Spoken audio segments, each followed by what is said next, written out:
যারা সৃষ্টি করবে মনে করবেন তারা ভারতের দালাল। বাকশাল আর কখনো আসবে না বাংলার মাটিতে। বাংলাদেশে বাকশাল ইনশাল্লাহ আর কখনো হবে না। অন্যান্যরা যেভাবে সাংগঠনিক কর্মকাণ্ড করছে, আমি মনে করি জামাত আরো সুশৃঙ্খলভাবে তাদের কর্মকাণ্ডগুলি করেছে, তাদের দলকে তারা গুছিয়ে নিয়েছে।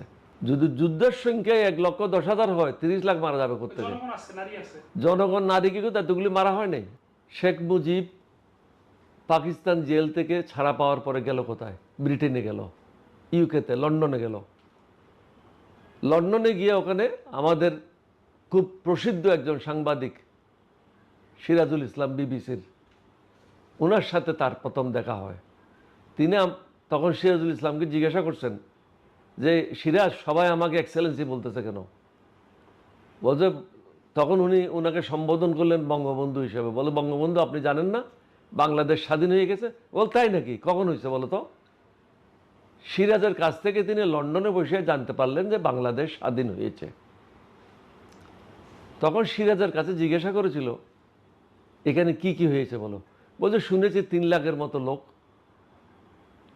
শহীদ হয়েছে। তো 3 লাখকে উনি ইংরেজিতে 3 মিলিয়ন বলে ফেলছিলেন। এটাই সিরাজুল ইসলামের বইতে লেখা আছে।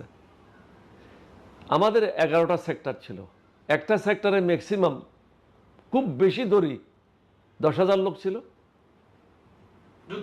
যোদ্ধা। তাহলে 10,000 হলে 11টা সেক্টরে কত হয়? 1,10,000 হয়। তাহলে 30 লক্ষ মারা যাবে কোত্থেকে আমাকে বলেন?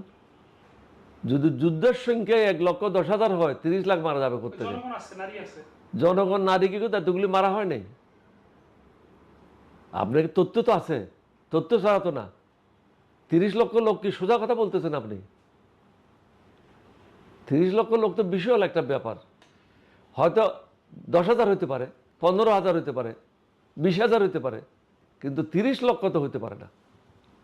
কিন্তু স্যার, 30 লক্ষ লোক শহীদ হয় না, এটার আসলে যুক্তি কি? হয় না এর পেছনে গল্প? আপনাকে তো যুক্তি তো দিলাম, আপনাকে আর কিভাবে বলবো? যুদ্ধের সংখ্যা ছিল 1,20,000-এর বেশি না, 1,10,000-এর বেশি না। তাহলে এত লোক মারা যাবে কোত্থেকে যুদ্ধে? আর নিরপরাধ লোককে কজনকে তারা হত্যা করেছে? হয়তো 5,000 হইতে পারে, 10,000 হইতে পারে, লক্ষ লক্ষ লোককে তো হত্যা করে নাই। এটা হলো ভারতের বয়ান, শেখ মুজিবের বয়ান, শেখ হাসিনার বয়ান, বাংলাদেশের জনগণকে বিভক্ত করার জন্য।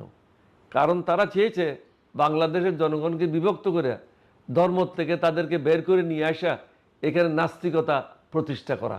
নাস্তিকতা প্রতিষ্ঠা করতে পারলে তাহলে হিন্দুদের লাভ হইতো ভারতের। কারা আজকে লাভবান? হাসিনার আমলে কারা লাভবান?